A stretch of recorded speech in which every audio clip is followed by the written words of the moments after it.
Hi there, welcome to Nourish and Flourish Wellness. I'm just going to share a recipe, kind of a little treat recipe, a little bit healthier.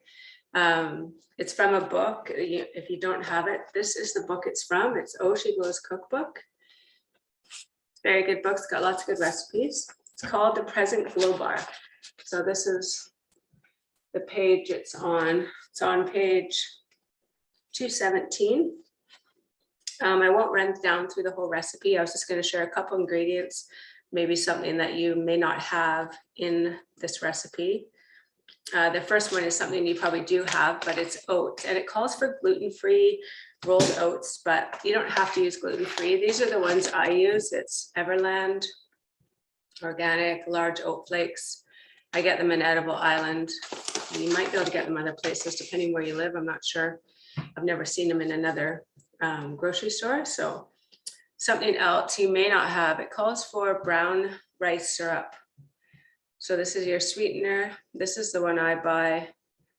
It's by far not cheap, and I don't use it a lot because I try not to use really any sweeteners, but this is what it calls for. It's very sticky, so it's messy to work with, but it's called for this recipe. And the other thing is rice puffs, which is something probably a lot of us used to eat maybe years ago, like a cereal.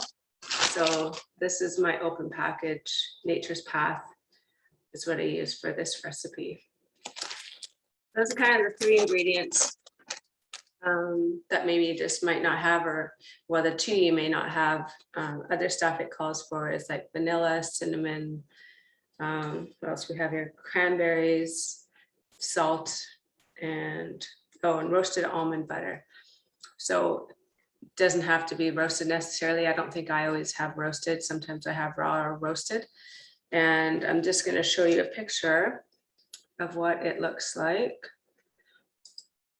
when I make it anyways. Put it on here somewhere.